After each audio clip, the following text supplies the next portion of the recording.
Hey, it's Jalil with the Tone Canvas, and this time I decided I wanted to try something new in this case, which is a series.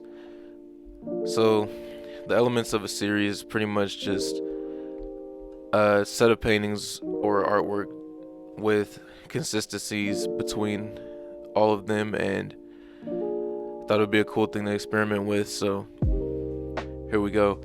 The first thing is I'm using the same palette that I always use, of course, which is titanium white, cadmium lemon, cadmium red, ultramarine blue, and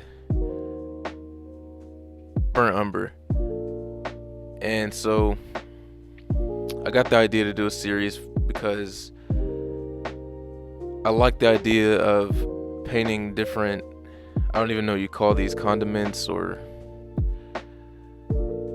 whatever toppings. So I was like, I like the way that a jar of pickles looks with a dark background. I was just experimenting with different sort of things that would look good inside of a jar, which I like painting glass. So that turned out well, and I was like, well, I like how that looks. I may look like how other condiments or pickled items or things such as that would look. So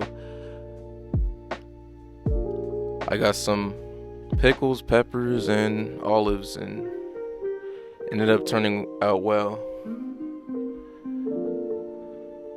Another thing that I decided to experiment with in this painting is using a palette knife for the background. I've done it previously, but not many times, but it adds a lot of texture to it. As you can see here, I just used some black and just smeared it all over with the palette knife, and it created a nice texture in the background. Wasn't as boring as if I were to leave it as it was. So yeah, I thought those looked really cool. Called Kalamata Olives, I think I pronounced that right. Introduced a new color, permanent magenta, which I rarely ever use, so it was good to be able to step out of my comfort zone and use different color. Now this one was probably the most intimidating out of all of them because there were so many different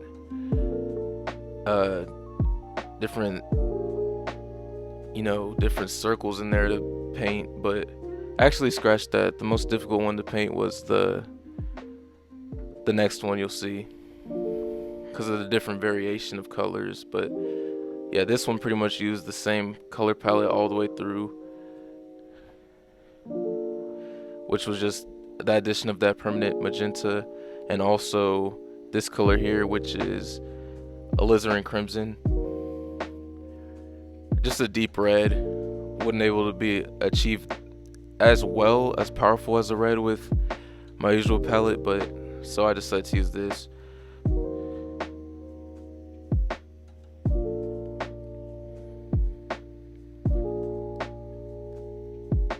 And I decided to paint Lukrembo with this. Not only would that allow me to complete it faster, but it would, in my opinion, look more cohesive as a series. And I'd be able to have that repetition going throughout all the paintings, and it seemed easier, or it seemed not as long as it actually took to complete them because I did the same process with all of them. So I think I'll be doing this a lot more.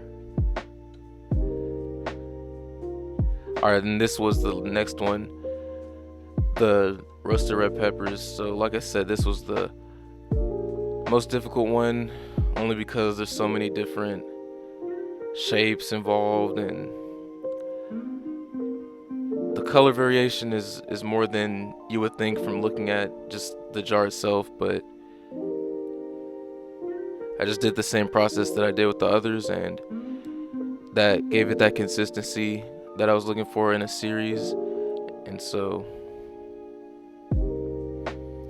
it also turned out well.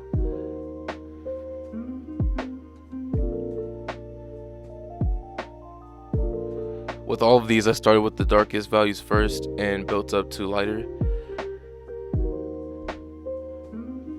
That just makes it easier to focus on one thing and then build up rather than singling on one shape at a time. So if I had used one dark color for one portion of it, I'd be able to possibly use it somewhere else, which helps in the speed, and not only that, but the consistency, as I said.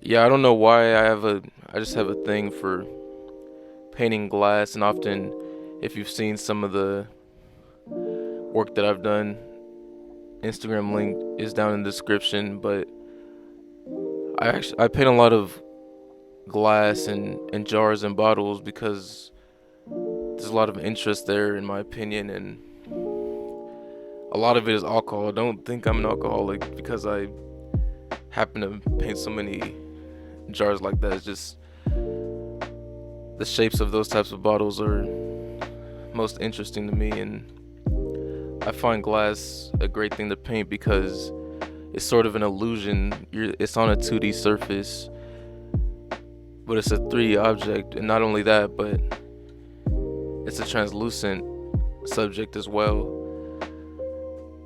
So we have the illusion of translucence and the illusion of 3D all in one on a 2-dimensional surface, which I find pretty cool, and it takes a good eye to figure out how to paint something like that. So I continue to practice with these type of subjects.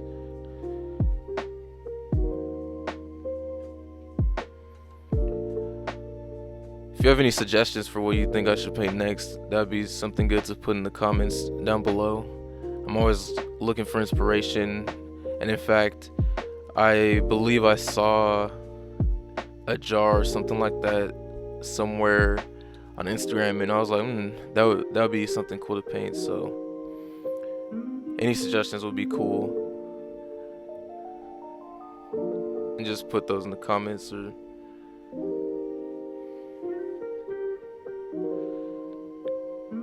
and now my favorite part, the painting's been sitting for a week or so, and it's kind of dulled out a little, so I just add the varnish to it. And of course, this is not a true varnish, this is a retouching varnish because as I've said in pretty much all the videos, true varnish, it would take the painting to actually cure for about 6 months to a year before you can actually apply that. So I just use retouching, which just requires the painting to be dry to the touch to apply, which allows good efficiency.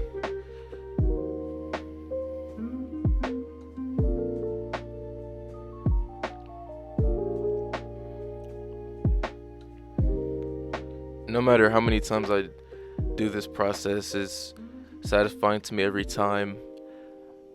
I don't know if it comes through well on the camera, but it just makes it look like a whole different piece, or not a whole different piece, but it just brings out the colors so well.